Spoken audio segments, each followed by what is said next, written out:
Eu assisto Live TV PG, você sabe por quê.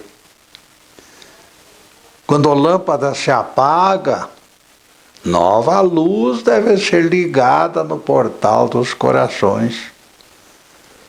A Live TV PG foi esta claridade premiada inúmeras vezes, que surgiu na horinha certa.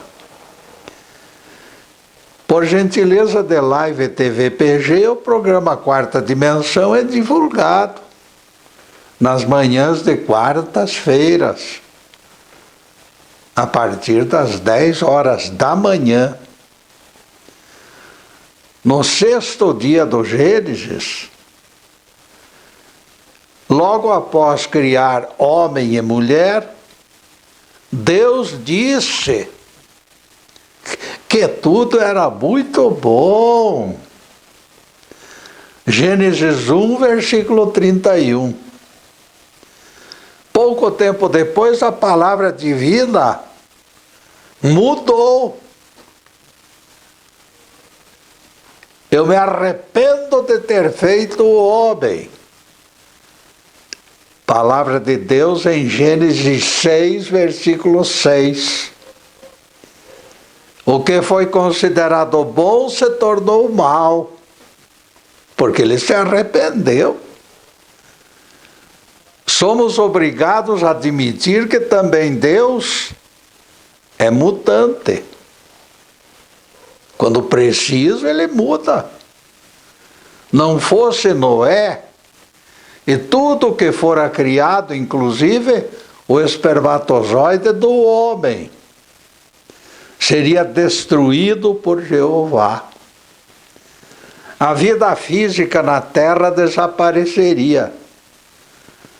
Noé nos salvou por um triz, na marca do pênalti. O tema de hoje será: judeus e cristãos contradizem Jesus.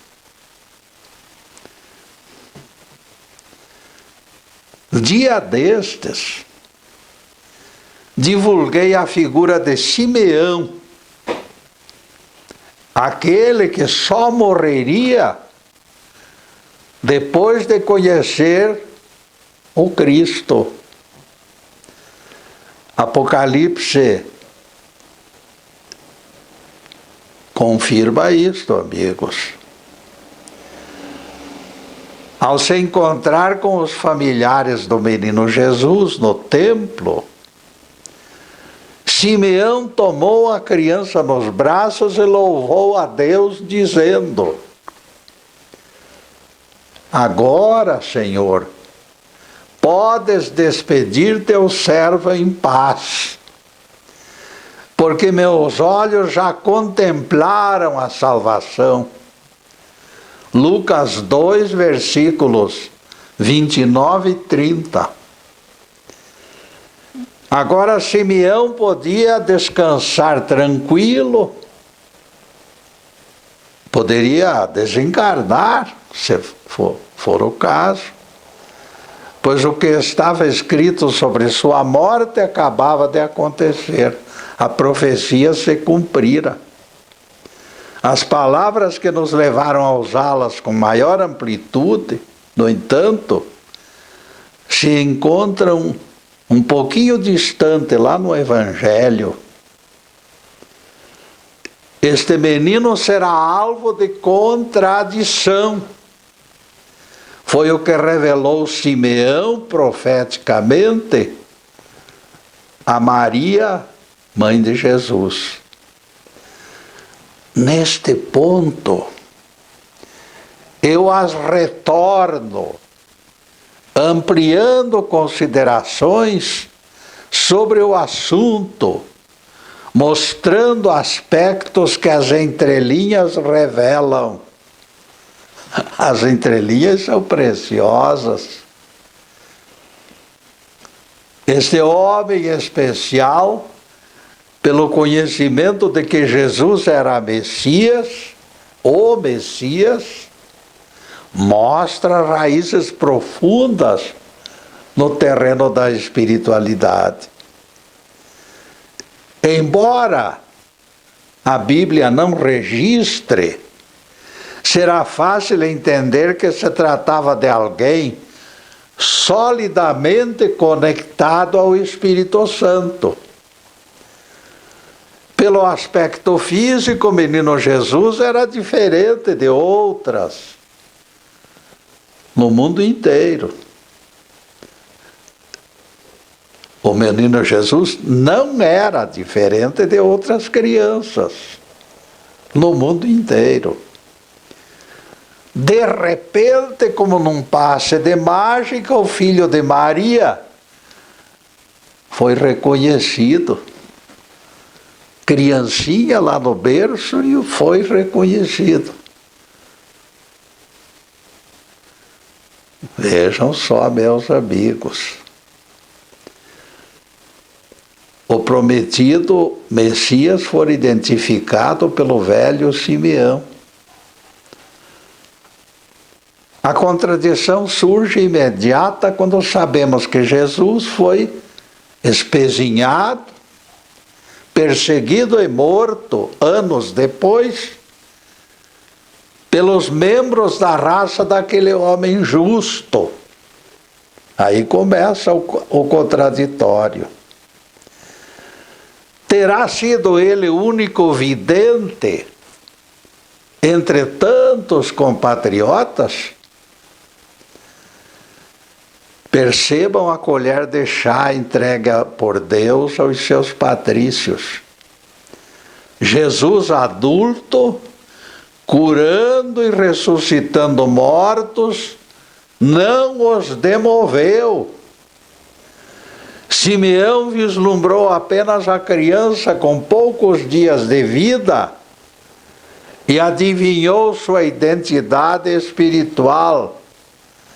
Sacerdotes, escribas e fariseus, cegados pelo orgulho e pelo fanatismo, não perceberam as vozes que Simeão escutara. Percebam a diferença. O Crispim dos Anjos me pede licença. Vai entrando e formulando ideias. Você está com a razão, Getúlio. Aquele povo que Jeová libertou do Egito e que se diz dono de mais de meia Bíblia, não foi capaz de identificar o Cristo na pessoa do menino Jesus.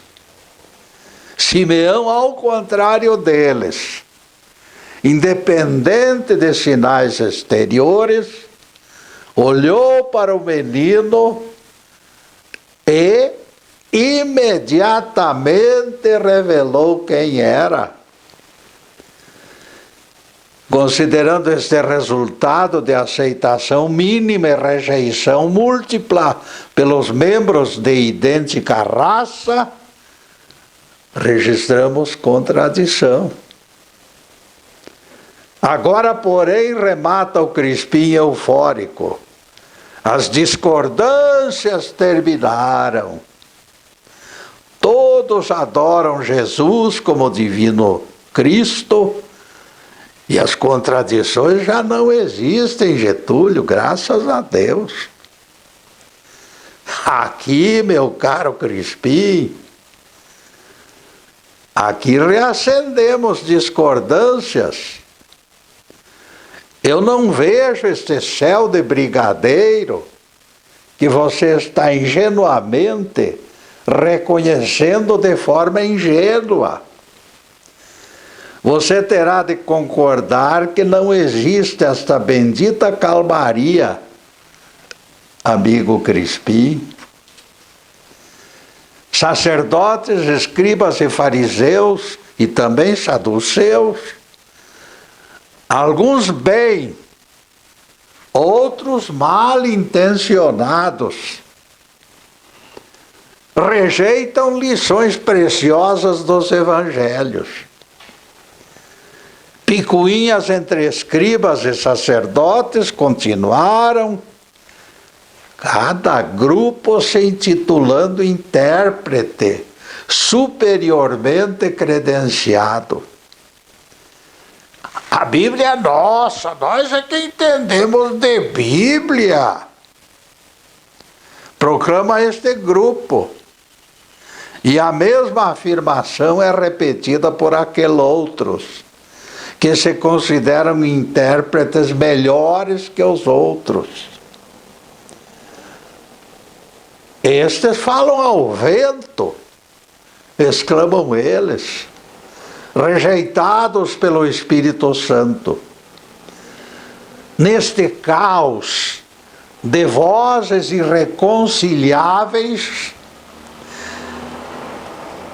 nós percebemos que a doutrina do grande mestre tem sido caçada e caçada.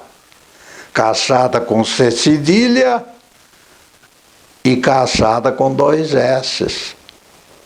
Forma sentidos diferentes, vocês analisem. Os defensores da morte igual sono resistem desacreditar Salomão e aceitar o ensino de Jesus. Eles colocam Salomão acima de Jesus. Alguém sensato intervém sugerindo reflexões mais abrangentes sobre as palavras. Deus não é Deus de mortos, mas de vivos. Atentem para o que Jesus disse. Deus não é Deus de mortos, e sim de vivos. Porque para eles todos vivem. Para Jesus, todos vivem.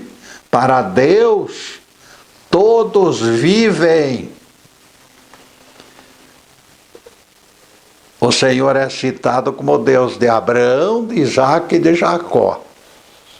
Esses já haviam desencarnado há séculos e milênios.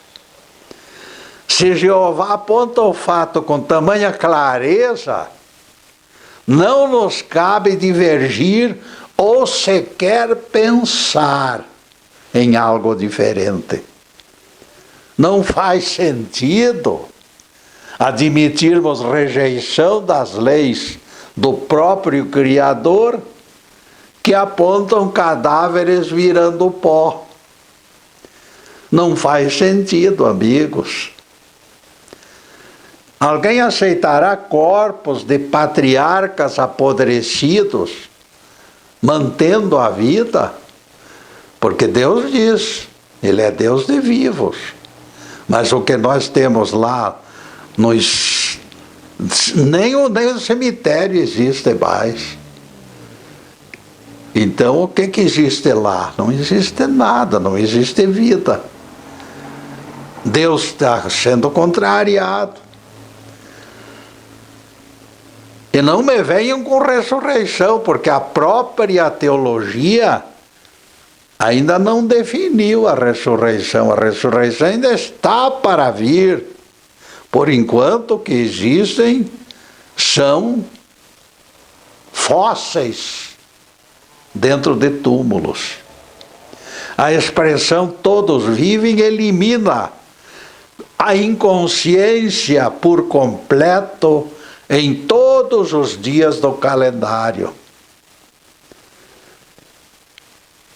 Todos os dias do calendário, Crispim. Milênios no pó não significa viver.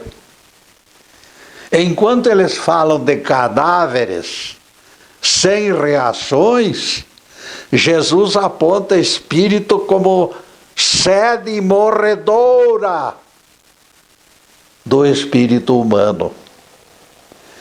Getúlio argumenta Crispim. Salomão não estará se referindo mesmo ao corpo físico quando nega a consciência após a morte? Falando sério, amigo Crispim, falando sério.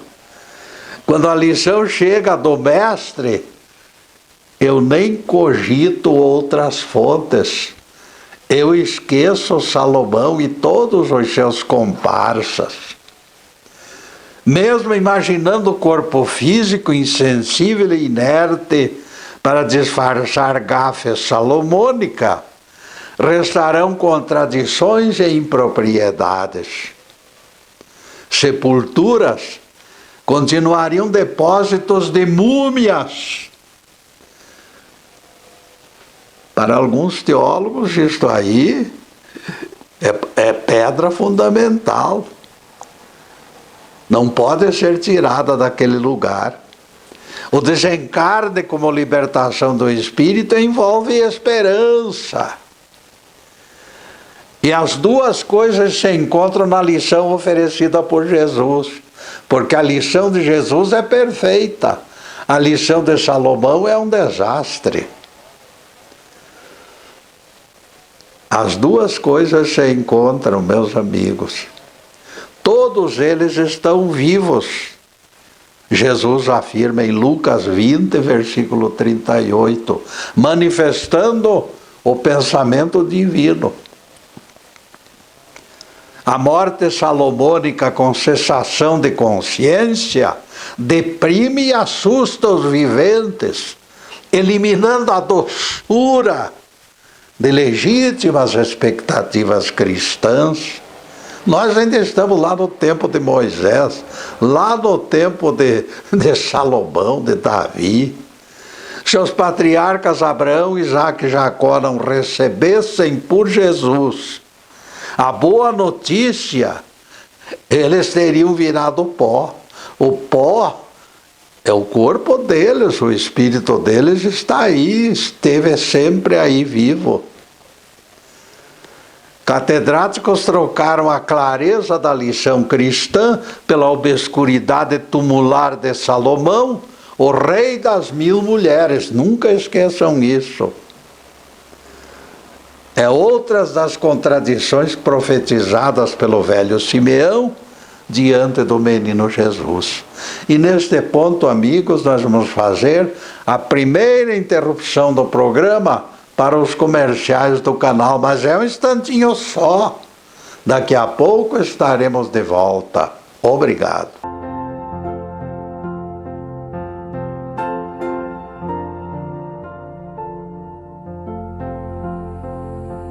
Já estamos no segundo bloco do programa Quarta Dimensão e, por gentileza de bons amigos, nosso site está na telinha. Como tarefeiro modesto, estou satisfeito com as visualizações dos trabalhos, ajudando pessoas a entender melhor Bíblia e Evangelho. Afinal, milhares de amigos nos prestigiam assistindo nossos programas e valorizando no conjunto da obra. O importante é que os acessos continuam crescendo. Sempre, aos poucos, vamos subindo. Mesmo em trabalhos antigos. Existem trabalhos aí que estão rendendo visualizações há 3, 4 anos. A gravação é feita nos estúdios Fernando Martins e também palestras anteriores podem ser assistidas pelo Facebook Live TV Ponta Grossa. Todas merecem atenção e divulgação. Nossos agradecimentos ao Fernando e ao Zube pelo suporte. As nossas palestras são definidas como quarta dimensão. Atente para este detalhe no Facebook Live TV PG, onde elas acontecem. Nossos agradecimentos também aos telespectadores que registram participações pela internet. E agora o nosso tema: judeus e cristãos contradizem Jesus. Repito, lição dos evangelhos. Graças a Deus, para Ele todos vivem.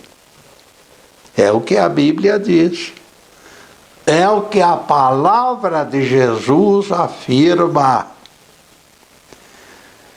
Alguém terá suficiente audácia para declarar restos fúnebres de Abraão, Isaque e Jacó como vivos? Os restos do corpo deles, meus amigos, não existe nem um fiapo.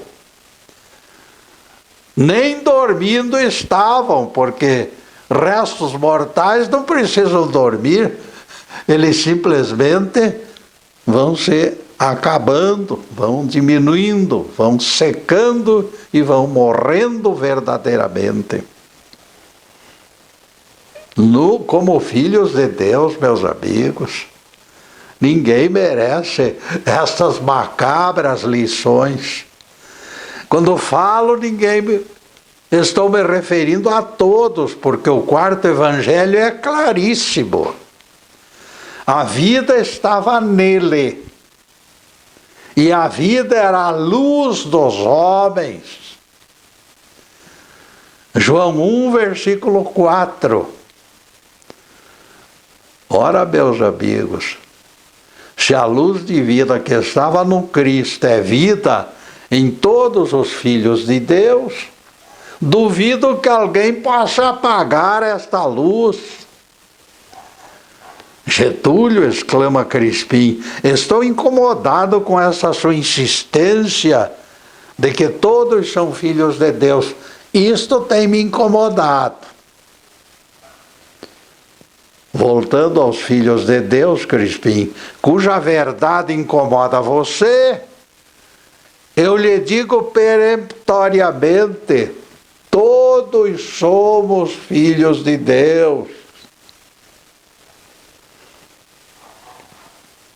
Assumindo tal postura, eu me convenço de que você pertence ao grupo desses fomentadores de contradições que foram profetizadas pelo velho Simeão. A doutrina pura trazida pelo mestre incomoda você, Crispim, pelo hábito de preferir o erro e confundi-lo com verdades. Esta Bíblia infalível, mal interpretada por orientadores, vem criando lideranças pouco esclarecidas.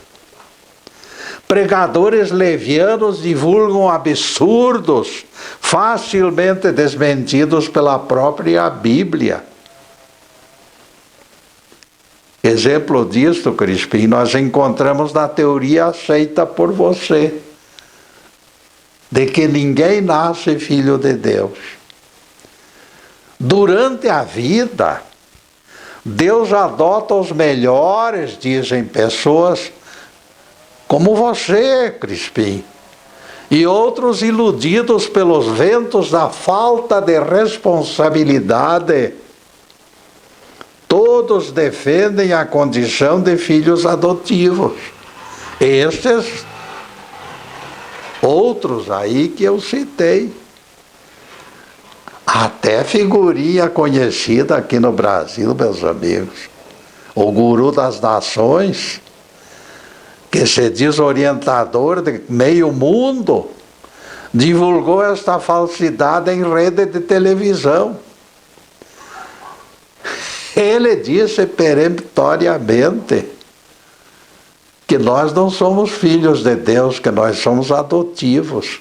Deus nos adota desde que nós consigamos cumprir as normas da religião criada por Ele.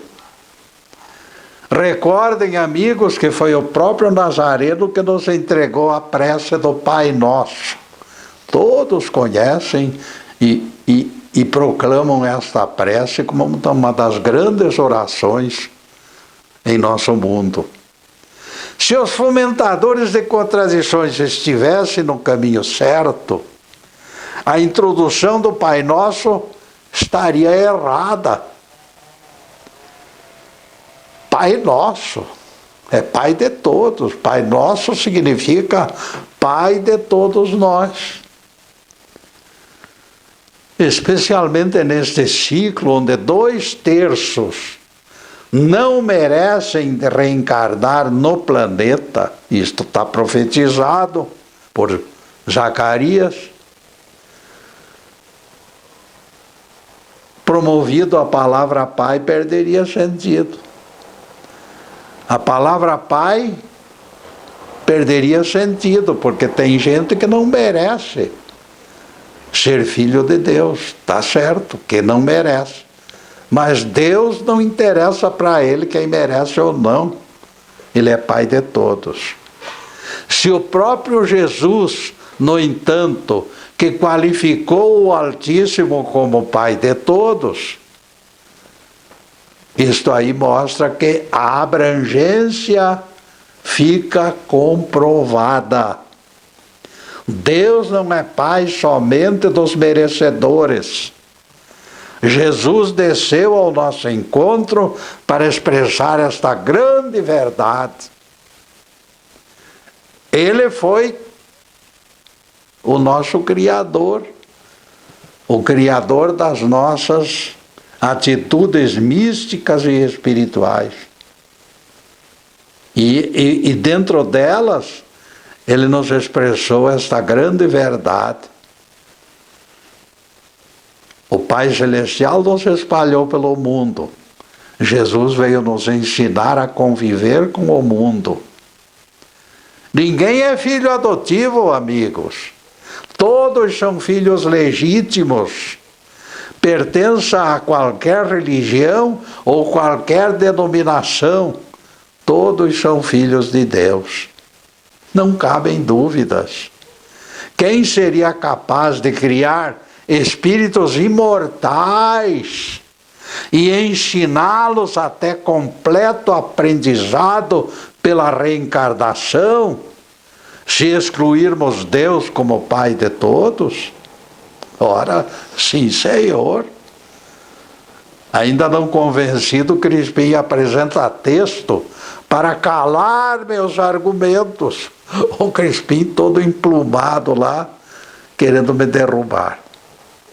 Lamento, Getúlio, mas sou obrigado a humilhar você, desfazendo sua pretensão de intérprete das Escrituras. Escuta este trecho dos Evangelhos e depois peça perdão por espalhar falsa ideia de que somos filhos de Deus desde que nascemos. Sou todo ouvidos, Crispim. Toca para frente. Escute, Getúlio, o que diz o evangelista João no 4º Evangelho. A todos que o receberam, deu-lhes o poder de se tornarem filhos de Deus. João capítulo 1, verso 12. Veja, Getúlio, o texto pede algo pela filiação. Está pedindo algo pela filiação. Nós temos que aceitar Deus, receber Deus, agasalhar Deus em nossos corações. Somente quem o aceita será herdeiro. Enquanto não acontecer espontâneo consentimento, o vivente será cristão pelas metades. Foram palavras do Crispim. E agora eu respondo. Aqui funciona a lei do livre-arbítrio, Crispim, em todo o seu esplendor. O Pai Eterno nunca obrigou alguém a chamá-lo Pai, a reconhecê-lo como Pai. Neste caso, confirma-se o meu ponto de vista de que a aceitação é indispensável, retruca Crispim. A intransigente rejeição do ateu e do descrente destrói ligações possíveis e imagináveis. Aquele Espírito e o Pai Celestial não mais conjugam o mesmo verbo. Eles se desligaram, Getúlio. Deus o esqueceu, remata Crispim, todo emplumado. A experiência de milhões de anos reencarnando, Crispim, mostra que o universo caminha para a gloriosa liberdade dos filhos de Deus. Os recalcitrantes, como por você, podem continuar negando Deus como Pai. A obra divina da criação deles, todavia, não se desfaz. Mesmo porque a capacidade de criar pertence com exclusividade ao Todo-Poderoso. Eu crio todas as coisas, diz Deus em Isaías 45, verso 7. Se o Criador único entregasse simples projeto de um inseto novo, um inseto que surge no universo nesse momento, se Deus entregasse essa tarefa a Satanás, se ele existisse, ainda tem mais isso, porque eu não considero que exista essa figura nojenta. Veja só, amigo. Neste caso, se o Criador é único e Deus é o nosso Criador, quem é nosso Pai? O primeiro Pai nosso é Deus. Se o Criador único entregasse isso a alguém para fazer, aí aquele poderia adjudicar a paternidade nossa, mas não existe, porque Deus, Ele próprio diz, eu crio todas essas coisas. Isaías 45, 7. Se o Criador único entregasse isto, ele renunciaria à condição de único Deus. Sendo Deus único Criador, por coerência, nós temos que admitir uma coisa: nós nascemos dele, ele nos criou e, portanto, ele é nosso Pai. Pela origem, todos são filhos deste exclusivo Criador. Isso sinaliza que não são legítimos, que são filhos. Isso sinaliza que todos nós somos filhos legítimos. Não existem exceções. Em chocadeira, meus amigos, nascem apenas pintinhos, galináceos. Sim, Getúlio, gagueja Crispim, mas eu queria algo concreto, Getúlio. Uma coisa clara, sem subterfúgios de sua parte. Exijo o texto que expresse por si mesmo na Bíblia os termos com absoluta clareza para entendimento geral e não geratriz de qualquer dúvida. De bandeja atenderei seu pedido, Crispim. Salmo 82, verso 6. Eu disse, sois deuses, e todos os sois filhos do Altíssimo. Salmo 82, verso 6. Clareza maior não poderia existir. Além de tudo, Deus ainda nos considera sementes divinas. Quem afirma que somos filhos adotivos se encontra na contramão das Escrituras, Crispim. Está viajando na maionese. O próprio Jeová nos considera herdeiros naturais. Veja, Crispim, que Jeová não diz, este e aquele são meus filhos. Não. Sua frase correta é, todos vós sois filhos do Altíssimo. Frase igual a essa não existe. A Bíblia é completa aqui, os termos de que não existe ninguém filho de chocadeira. Graças a Deus. E neste ponto, amigos, nós vamos fazer mais uma pequena interrupção no programa para os comerciais do canal. Mas é um instantinho só. Daqui a pouco estaremos de volta. Obrigado.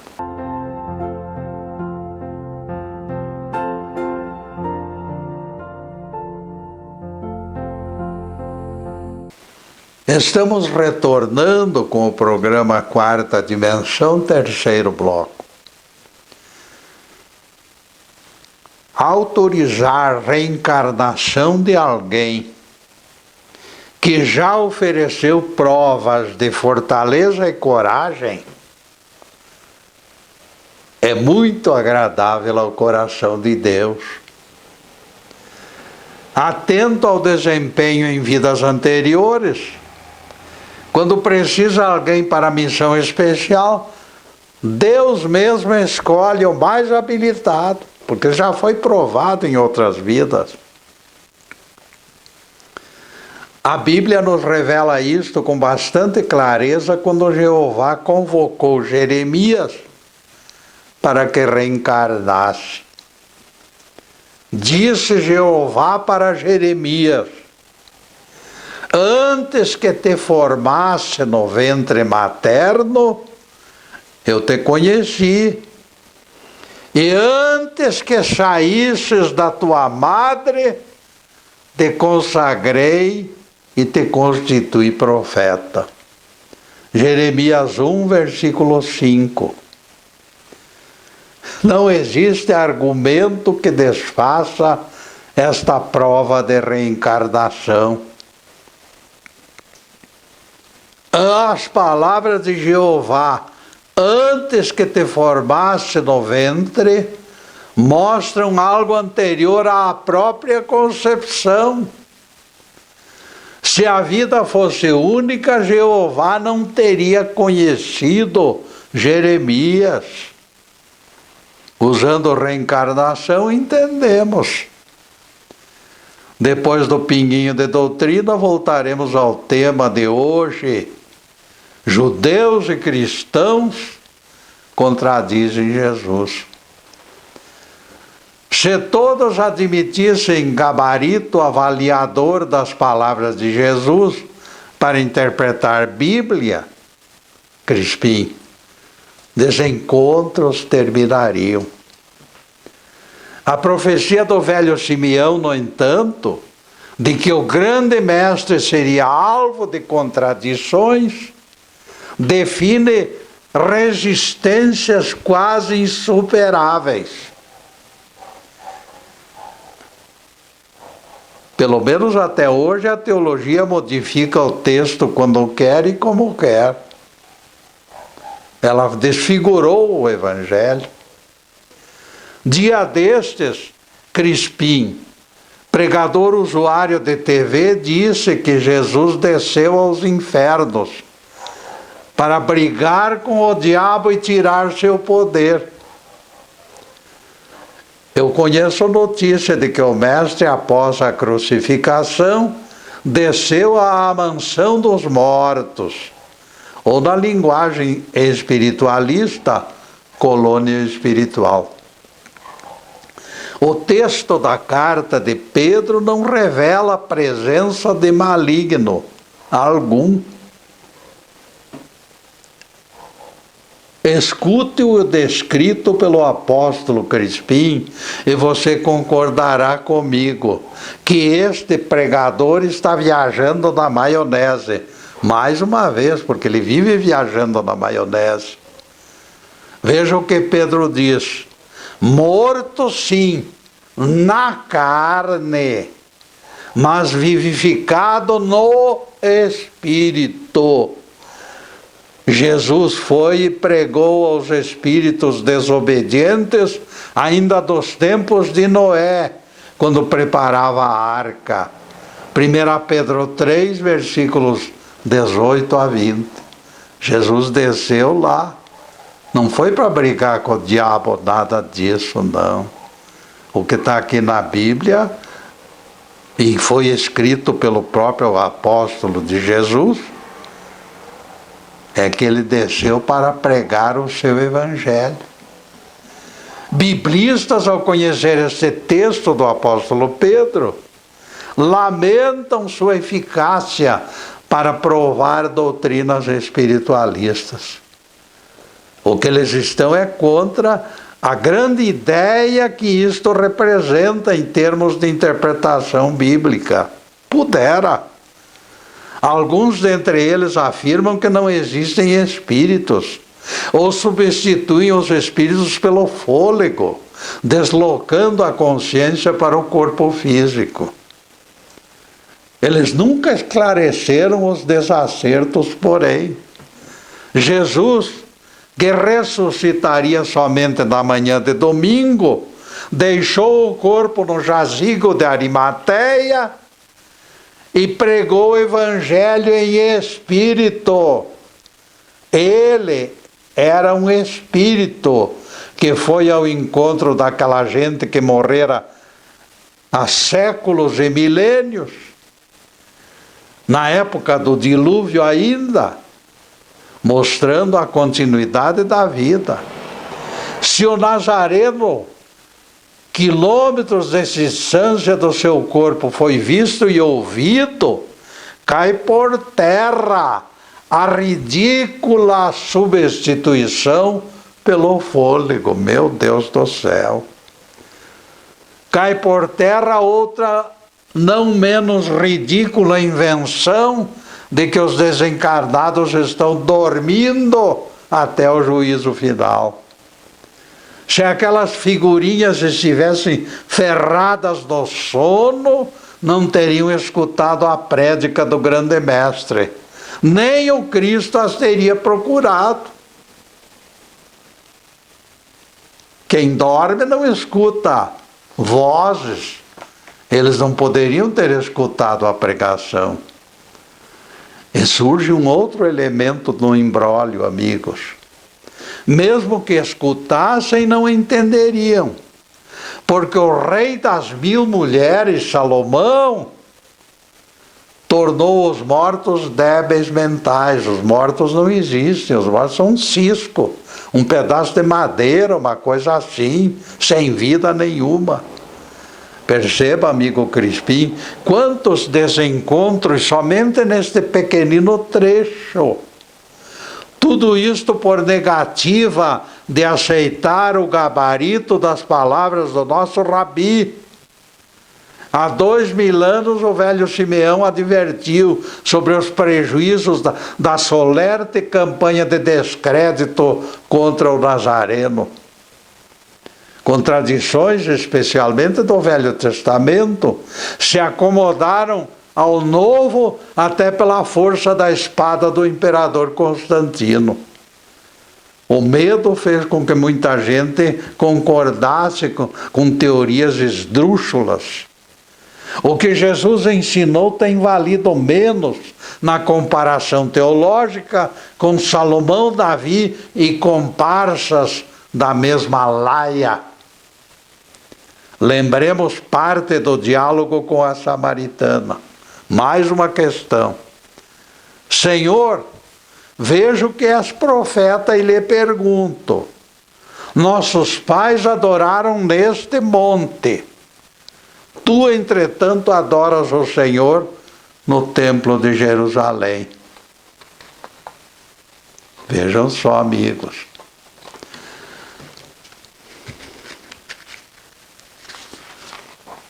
E Jesus lhe disse: mulher, podes crer que a hora vem,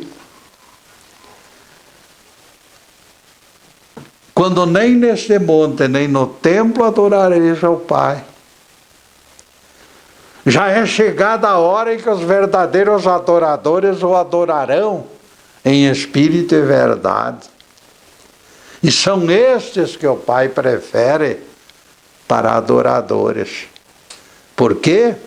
Porque Deus é espírito e importa que o adorem no espírito e na verdade. João 4, versículos 19 a 24. Nem no templo, nem no monte foi manifesta a preferência do Mestre. Mas ele ainda vai mais longe. E quando orares,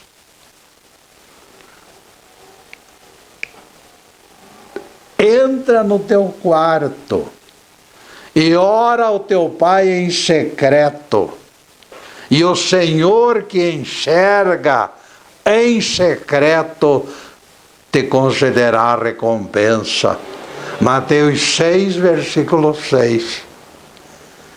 Outro pequeno texto reforça a contrariedade de Jesus por essas construções faraônicas que são intituladas santuários. E quando orardes, não vos assemelheis aos hipócritas que gostam de orar de pé nas igrejas e nas praças para serem vistos pelos homens. Mateus 6, versículo 5. Eu te pergunto, Crispim, alguém concordou com este afastamento voluntário de pompas impostas aos cristãos? Fazer nossas orações em nosso próprio quarto, sendo manifesta a preferência do nosso rabi, deveria ser modalidade aceita por todos. Ao contrário, interesseiros engavetaram recomendação. Fiéis afastados dos templos, distantes de insinuações geratrizes de ofertas, as religiões perderiam sustentação, argumentam tesoureiros. Ninguém esqueça, Crispim, que Jesus falava com o Pai, preferencialmente em lugares ermos, e o maior sermão de Jesus foi feito ao lado de montanhas, o Sermão do Monte. Ele só adentrava as sinagogas para divulgações de ensinamentos, aproveitando a afluência de público. Fica evidente outra vez que também nesta passagem, esta presença, está presente o vaticínio do velho Simeão quanto ao assédio de contraditores. Se o Nazareno recomendou intimidade do quarto como parlatório com o Pai das alturas, não enxergo impedimentos, Crispim. Ao contrário de censurados devotos que preferem ruidosas manifestações nas praças, esses são preferidos por Jeová, não por Jesus. Os adoradores do Fausto e circunstâncias se encontram ali para serem vistos na eterna busca de patrocinadores.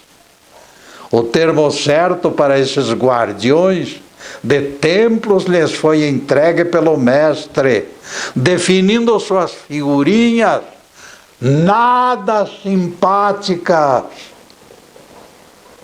Ai de vós, escribas e fariseus hipócritas, que rodeais o mar e a terra para fazer prosélitos.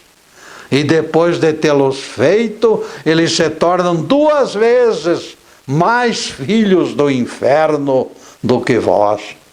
Mateus 23, versículo 15. Lembremos-nos, amigos, que os primeiros cristãos de Roma se escondiam nas catacumbas romanas para realizar suas orações, lugares exíguos, lugares pouco aprazíveis. A despeito de instalações precárias, naquele período nós tivemos o maior e o mais autêntico cristianismo de todos os tempos, sem templos. O paganismo de santuários luxuosos e confortáveis foi imitado e até superado pelo tamanho e pelas aparências. É isso aí, meus amigos. Eu acho que estamos num caminho do fim mesmo, porque tudo está sendo modificado para pior. E neste ponto, amigos, nós vamos fazer mais uma pequena interrupção no programa para os comerciais do canal. Mas é um instantinho só. Daqui a pouco estaremos de volta. Obrigado.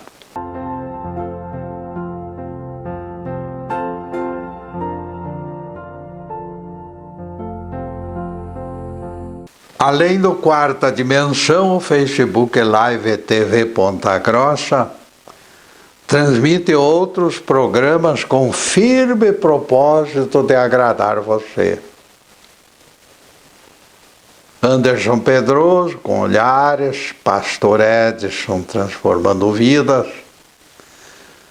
Odine Carneiro, Carro em Casa, e Janaína de Oliveira, Mundo de Alegria. Passaremos agora ao último bloco do programa Quarta Dimensão.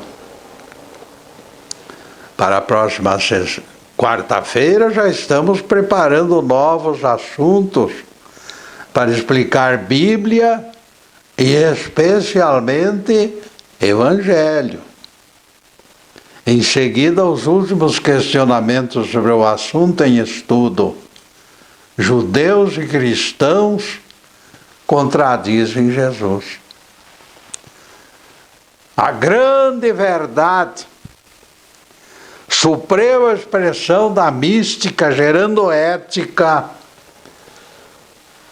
da simplicidade enraizando modéstia, se encontra no exemplo daqueles que viviam precariamente a sua fé, sem templos faustosos para apontar com orgulho.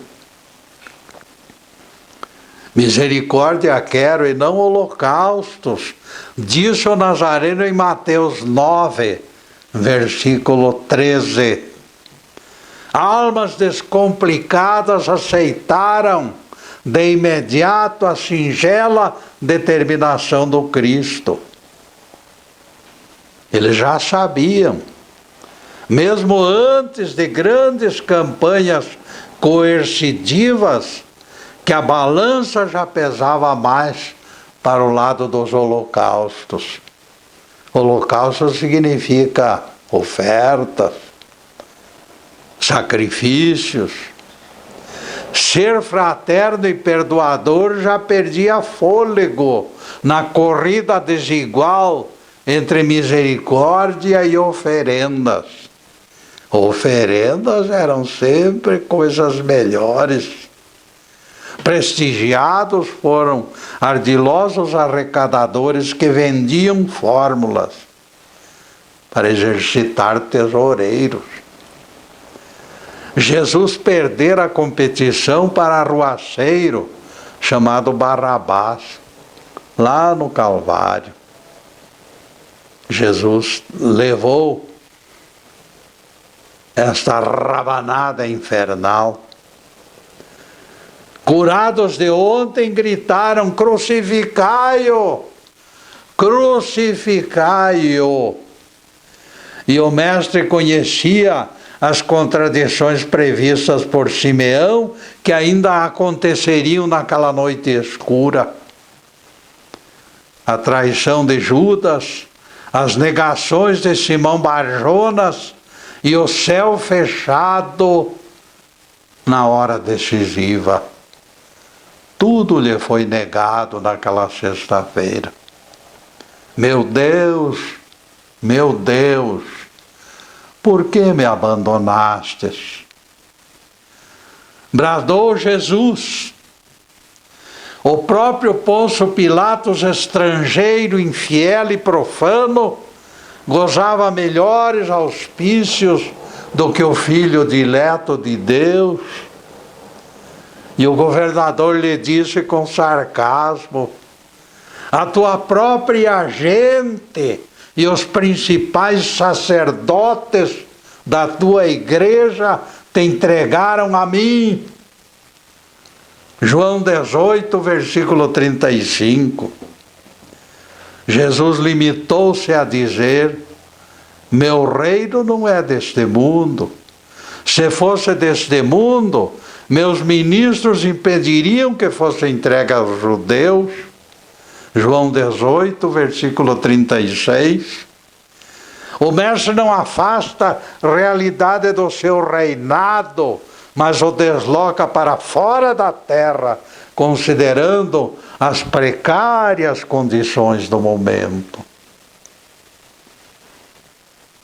Como alguém conseguiria sustentar a majestade do trono, coroado de espinhos e de andrajos?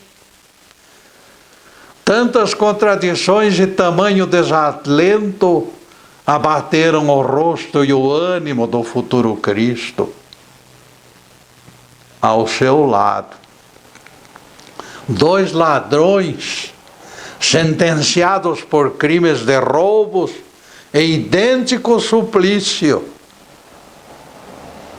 Ambos mostravam pouco apreço à vida, pronunciando impropérios e insultos contra o Nazareno. Os dois.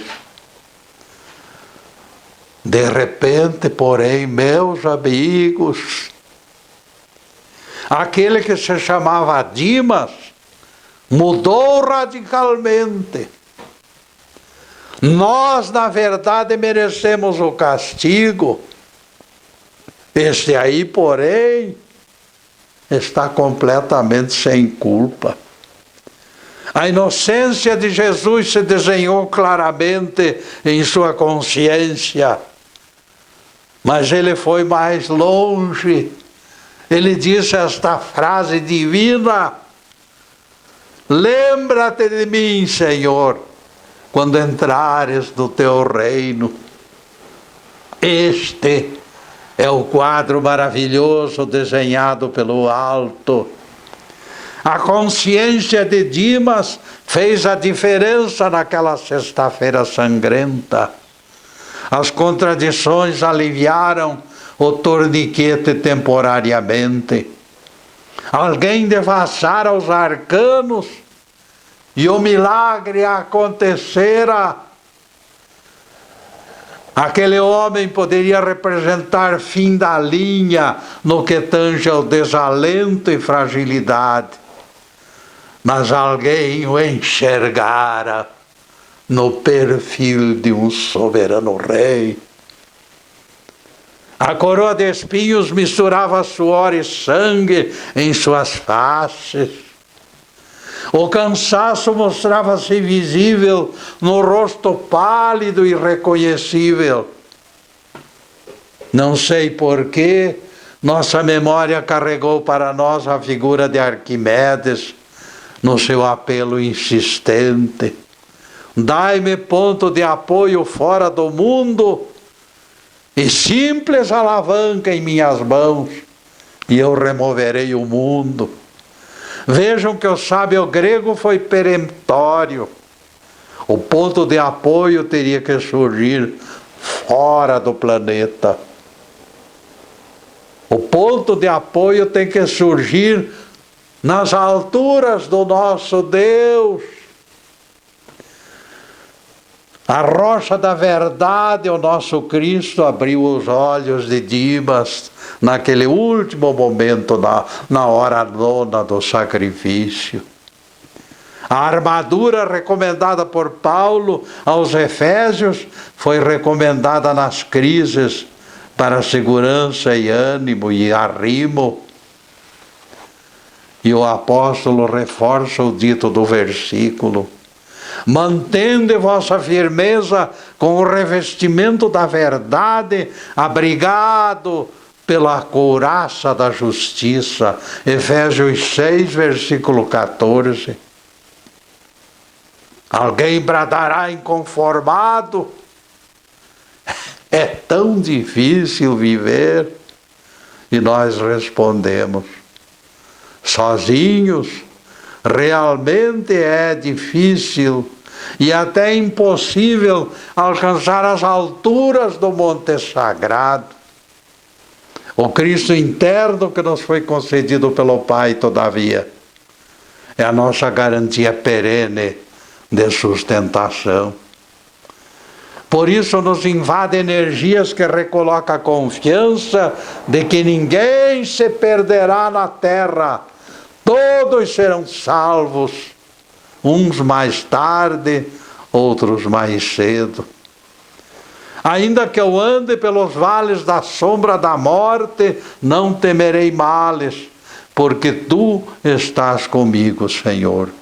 Salmo 23, verso 4. É mais um argumento a favor da vida incessante. Deus estará conosco, mesmo nas sombras da morte.